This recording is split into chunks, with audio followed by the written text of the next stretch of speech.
السلام علیکم میری پیاری پیاری ریڈرز، امید کرتی ہوں آپ سب خیریت سے ہوں گے۔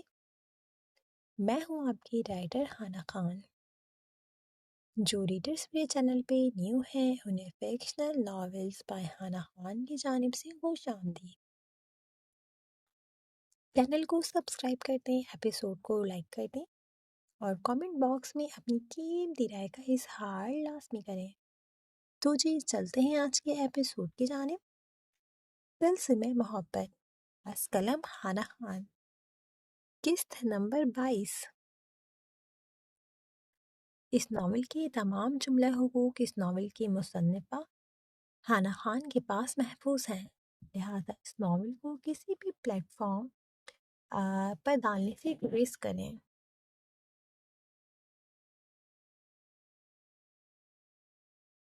مانو یار میری بات تو سنو۔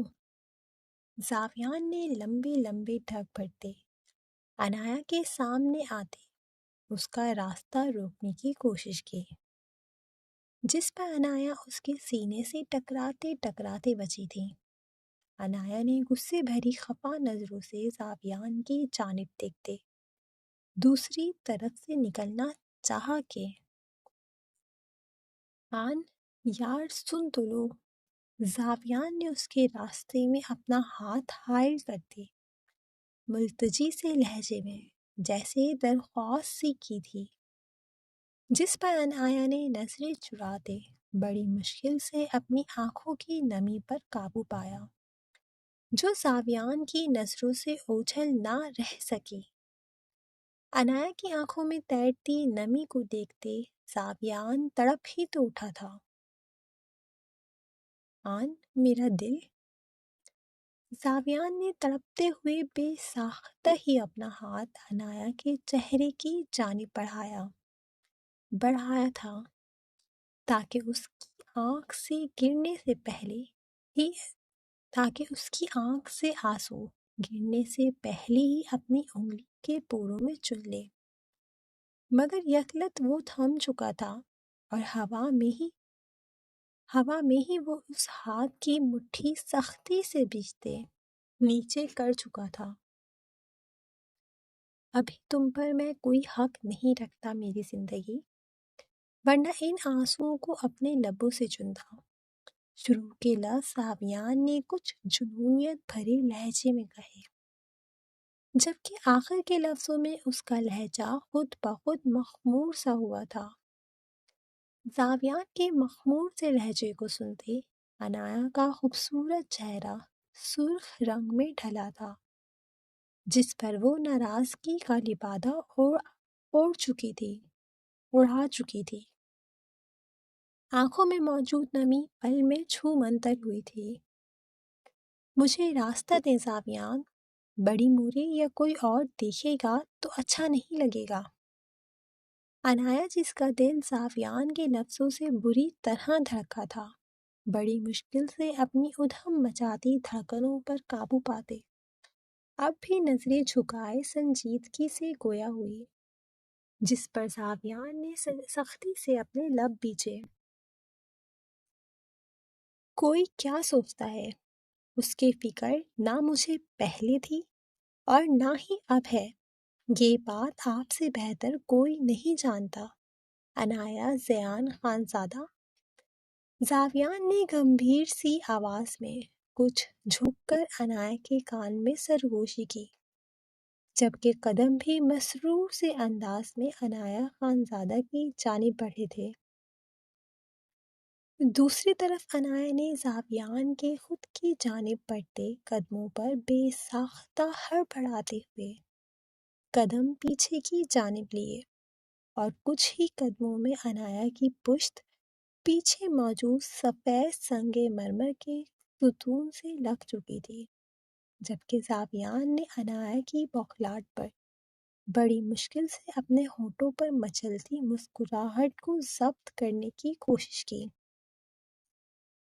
زاوی، میری بات مکمل نہیں ہوئی، مسز زاویان ڈوبی۔ زاویان نے شرارتی سے انداز میں اپنے لہجے کو مزید بھوجل کرتے انایا کے لبوں پر پھونک ماری، جس پر انایا کے لب بری طرح سے کپ کپائے تھے، جبکہ زاویان نے اگلے ہی لمحے اپنے دونوں ہاتھوں کو پیچھے ستون پر ٹکا کر انایا کو اپنے حصار میں قید کیا تھا۔ تم پاگل ہو گئے ہو زاویان خانزادہ؟ اپنے سرخ پڑتے چہرے کے ساتھ انایا نے دانت کچکچاتے ہوئے زاویان کی جانب لرزتی پلکوں سے دیکھا۔ دل کیا زاویان کے بال نوچ لے جو بلا وجہ اسے تنگ کر رہا تھا۔ پاگل؟ آپ کے عشق میں جانے جانا ہم تو اپنی سدھ بدھ کھو بیٹھے ہیں۔ ایک عرصہ ہوا ہم تو آپ کے پیچھے دیوانے ہیں۔ زاویان نے اپنی مخمور سی سرمئی اور براؤن امتزاج کی آنکھوں میں محبت کے دیے جلاتے دیوانگی کے عالم میں دھیمے لہجے میں کہا، جس پر انایا کے گلے میں گلٹی سی ابھر کر مدھم ہوئی۔ ہاں، تبھی تو وہ شرط رکھی تھی نا، ہے نا؟ تمہیں مزہ آتا ہے مجھے تکلیف پہنچانے میں۔ اگر میں کسی سے کچھ نہیں کہتی، سب کچھ ہنس کر ٹال دیتی ہوں، تو اس کا مطلب یہ تو نہیں ہے کہ تم مجھے سب کے سامنے بے مول کر دو۔ انایا نے شکوہ کناں لہجے میں کہتے اپنا ایک ہاتھ زاویان کے سینے پہ رکھ کر اسے پیچھے دھکیلنا چاہا، جو فی الحال ممکن تھا۔ کہاں نازک اندام سی انایا خانزادہ اور کہاں 6 فٹ کا لمبا چوڑا ورزشی جسامت کا حامل زاویان خانزادہ۔ غلط بات مسز زاویان ٹوبی، میں نے آپ کو نہ کل بے مول کیا تھا اور نہ کبھی زندگی میں کروں گا۔ میں نے ایک شرط رکھی تھی، اس امید کے ساتھ کہ شاید آپ اس بار مجھے چن لیں، مگر آپ نے بجائے مجھے سمجھنے کے ہمیشہ کی طرح اپنا بدلہ اسی وقت سوٹ سمیت لیا تھا۔ آپ اچھے سے جانتی ہیں زاویان خانزادہ آپ کے ارد گرد کسی غیر کا سایہ بھی برداشت نہیں کرتا۔ اور آپ ذرا اپنے لفظوں کو یاد کریں کہ آپ نے زیان بابا جان سے کیا کہا تھا۔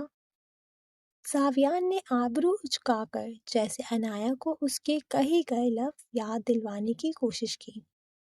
یہ عورت بہت تیز تھی، اپنا بدلہ فوراً لیتی تھی، جیسے یہ جانتے پوچھتے بھی زاویان کی دکھتی رگ پر پاؤں رکھا تھا اور زیان سے اپنا نکاح کسی سے بھی کروانے کا کہا تھا۔ انایا نے سوچتے بڑی مشکل سے اپنی مسکراہٹ ضبط کی، جس پر زاویان نے آنکھیں چھوٹی کر کے انایا کے جھکے چہرے پر مسکراہٹ تلاش کرنے کی کوشش کی۔ اچھا، پیچھے ہٹو، مجھ سے زیادہ فری نہیں ہوا کرو۔ انایا نے آنکھیں گھماتے ناک چڑھاتے ایک بار پھر زاویان کو پیچھے دھکیلا۔ فری؟ زاویان نے فری کو کچھ زیادہ لمبا تھا کھینچتے زومائن نظروں سے انایا کی جانب دیکھا تھا، جس پر وہ بری طرح سٹ پٹائی تھی۔ اگر کیان اس وقت زاویان کی حرکتیں دیکھ لیتا تو ضرور صدمے میں چلا جاتا۔ انایا نے زاویان کے انداز کو نظر انداز کرتے، ہمت جمع کرتے، اپنے پسینے سے ترتی ہتھیلیوں کو مٹھیوں کی صورت بیچتے اب کے کچھ مزید زور سے زاویان کو پیچھے کی جانب دھکیلا، جس پر اب وہ شرافت سے پیچھے ہو چکا تھا۔ وجہ انایا کا سرخ ہوتا روحانسی سا چہرہ، جبکہ دوسری جانب اس کا خود کا دل بھی تھا جو اپنی من پسند عورت کی اتنی نزدیکی پر دھڑک دھڑک کر پاگل ہو رہا تھا۔ معاملہ بگڑ سکتا تھا، کوئی گستاخی سرزد ہو سکتی تھی، اسی لیے فی الحال اس نے پیچھے ہونے میں ہی عافیت جانی۔ چونکہ وہ حدیں توڑنے کا قائل نہیں تھا، اتنی نزدیکی بھی فی الحال کے لیے کچھ ممنوع تھی۔ جبکہ انایا جو ناک چڑھاتے زاویان کے پاس سے گزر رہی تھی کہ اپنے دوپٹے پر کھینچ پڑتے محسوس کرتے، ایک پل کو تھمی اور پھر غصے سے مڑتے ابھی چڑھتے ہوئے زاویان کو کچھ کہتی ہی کہ اگلا منظر دیکھتے اس کی آنکھیں حیرانگی سے پھیلیں۔ دوسری طرف زاویان عنایہ کے دوپٹے کا کونا تھامے، گھٹنوں کے بل سنگے مرمر کے سفید فرش پر سر جھکائے بیٹھا تھا۔ زاوی، اس سے پہلے عنایہ کچھ بولتی کہ زاویان نے سر اٹھاتے اس کی آنکھوں میں دیکھتے، اس حصے کو لبوں سے لگا دے، پھر عقیدت سے آنکھوں سے لگایا تھا۔ اے حسین عورت، آخری بار اپنے دیوانے کو معاف کر دو۔ بھلا آپ کے دیوانے نے آپ کے بغیر سانس لینا بھی سیکھا ہے کیا؟ آپ کا عاشق تو بچپن سے آپ کا عادی ہے۔ اے خوبصورت عورت، مت دو سزا اپنے دیوانے کو اپنی بے رخی کی۔ اگر چکا ہو تو کان پکڑ کر ناک رگڑ کر بھی معافی مانگ لوں گا، بس آپ مان جائیں۔ زاویان کے اس خوبصورت انداز پر جہاں عنایہ کی آنکھیں نم ہوئیں وہیں وہ کھلکھلا کر ہنس دی۔ یہ شخص سچ میں پاگل تھا۔ دوسری طرف عنایہ کو کھلکھلاتے دیکھ کر زاویان نے اپنے نچلے لب کو اوپری دانتوں میں دبا کر دوسرے ہاتھ کو اپنے بالوں میں پھیرا تھا۔ یہ عورت اس کی کمزوری تھی اور اسی کے پاس یہ اختیار تھا کہ وہ سنجیدہ سے زاویان کو گھٹنوں پر لا سکتی تھی، اور وہ کر چکی تھی۔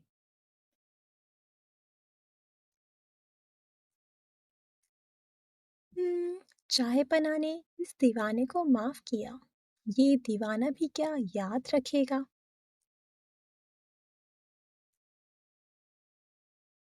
عنایہ نے اترا کر کہا۔ ایسے ہی تو وہ مغرور نہیں تھی، یہ شخص اپنی محبت سے اسے مغرور ہونے پر مجبور کرتا تھا۔ وہ جانتی تھی جس وقت اس نے شرط والی بات کی تھی اس وقت وہ مینٹلی ڈسٹرب تھا، مگر اب اسے احساس ہو چکا تھا تو مزید سزا دے کر وہ اپنے اتنی خوبصورت سے رشتے کو خراب نہیں کرنا چاہتی تھی۔ شکریہ ملکہ عالیہ، کل رات آپ کو اس معافی کے بدلے کی صورت ایک خوبصورت انعام دل و جان سے دوں گا، بس آپ سے قبول کرنے کے لیے اپنی نازک سی جان کو تیار رکھیے گا۔ زاویان نے وہ ہاتھ جو اپنے بالوں میں پھیرا تھا اسے ہی سینے پر رکھتے کچھ جھک کر کہا، مگر اب کے زاویان کا لہجہ کچھ شرارتی مگر ذو معنی سا ہوا تھا۔ وہ واپس اپنی ٹون میں آ چکا تھا، جبکہ دوسری طرف جیسے ہی عنایہ کے دماغ نے زاویان کی بات کو پروسیس کرتے سمجھا تو وہ یکلت سر سے لے کر پاؤں تک سرخ پڑتی، ایک جھٹکے سے اپنا پلو چھڑوا کر وہاں سے 9-2-11 ہوئی تھی۔ کیا کیا دن دیکھنا پڑ رہا ہے، وہ کیا کہتے ہیں محبوب آپ کے قدموں میں۔ آج مجھے یہ کہاوت صحیح ہوتی محسوس ہو رہی ہے۔ دی گریٹ زاویان دائس خانزادہ، عنایہ زیان خانزادہ کے قدموں میں۔ واہ جی واہ، یہ تو بریکنگ نیوز ہے، سب کو بتانی پڑے گی۔ زاویان جو اب بھی گھٹنوں کے بل فرش پر بیٹھا عنایہ کی غائب ہوتی پشت کو مسرور سے انداز میں دیکھ رہا تھا، پیچھے سے آتی اپنے واحد دشمن اول کی آواز سن کر بری طرح سٹ پٹاتے تیزی سے کھڑا ہوا۔ سالے، نہ غلطی بھی نہیں کرنا ہونے والے جیجو، ورنہ جس عورت کی شان میں گھٹنوں کے بل بیٹھتے دیوان لکھ رہے تھے وہی عورت آپ کو گنجا کرنے میں وقت نہیں لگائے گی۔ آخر کو اس حسین عورت کا اکلوتا اور چہیتا بھائی جو ہوں۔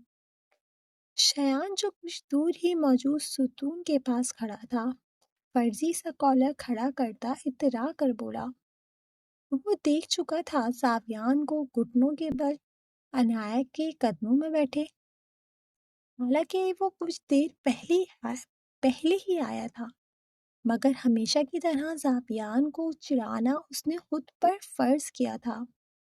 نہ جانے اسے کون سی خوشی ملتی تھی زاویان کا خون جلانے میں، جبکہ زاویان نے غصے سے دانت کچکچائے، ایسے جیسے دانتوں کے نیچے شایان خانزادہ کی گردن ہو۔ نہ جانے یہ ہمیشہ غلط وقت پر ہی کیوں ٹپکتا تھا۔ زاویان نے زیر لب بڑبڑاتے ہوئے کہا، تمہیں شرم نہیں آتی بے شرم انسان؟ کان لگا کر دوسروں کی نجی باتیں سنتے یہ ایک انتہائی غیر اخلاقی حرکت ہے۔ زاویان نے چڑھتے ہوئے جیسے شایان کو شرم دلانی چاہی، جس پر شایان نے آنکھیں چھوٹی کر کے سامنے کھڑے بے شرم شخص کو گھورا۔ ہاں، بے شرم؟ اور میں؟ شایان کو تو جیسے صدمہ ہی ہوا تھا۔ یہ جو آپ کھلے عام کر رہے تھے نا، ہونے والے بہنوئی جی، بے شرمی اسے کہتے ہیں۔ آپ کو ذرا شرم نہیں آئی میری معصوم سی بہن کے ساتھ فلرٹ کرتے ہوئے؟ زاویان نے منہ کھولتے حیرت سے شایان کی جانب دیکھا۔ اسے تو جیسے شایان کا عنایا کو معصوم کہنے پر ہی صدمہ سا ہوا تھا۔ معصوم اور عنایا؟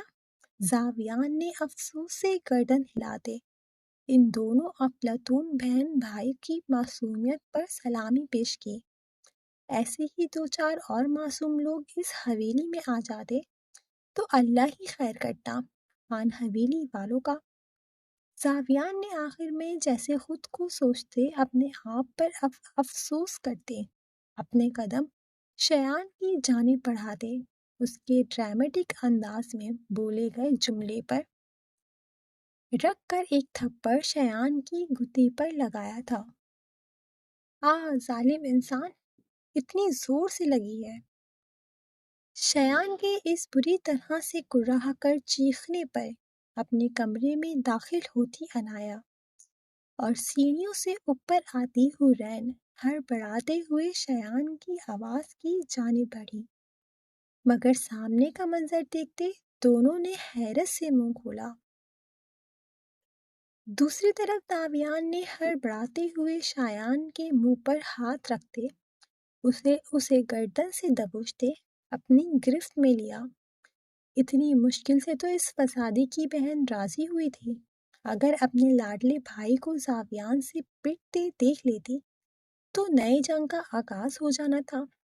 زاویان کو اپنے آپ پر بے ساختہ ترس آیا تھا، جبکہ اس کے شکنجے میں قید شایان کا چہرہ کہکا ضبط کرنے کے چکروں میں سرخ سا ہوا تھا۔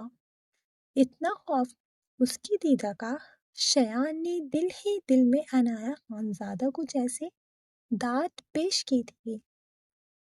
لالا، زاوی! عنایا اور حورین تڑپ کر تیزی سے آگے بڑھیں اور ان دونوں کی آواز سنتے ہی جہاں زاویان نے بوکھلاتے ہوئے شایان کو اپنے شکنجے سے آزاد کیا تو وہیں شایان نے دنیا بھر کی معصومیت اپنے چہرے پر سجاتے عنایا کی جانب دیکھا، جس پر وہ تڑپتے ہوئے شایان کی جانب بڑھی۔ کیوں مار رہے ہیں میرے معصوم بھائی کو؟ آپ کو شرم نہیں آتی زاوی؟ عنایا نے شایان کے بال سنوارتے دانت کچا کر پوچھا، جبکہ حورین نے بھی خفا نظروں سے زاویان کی جانب دیکھا تھا، اور ان دونوں کے پیچھے کھڑے شایان نے بتی سی دکھا کر مغروریت سے آنکھوں کے اشارے سے اپنے آگے کھڑی دونوں عورتوں کو دیکھا، جیسے کہنا چاہ رہا ہو، دیکھ لیں، نہ آپ کی بہن آپ کی اور نہ ہی میری بہن آپ کی۔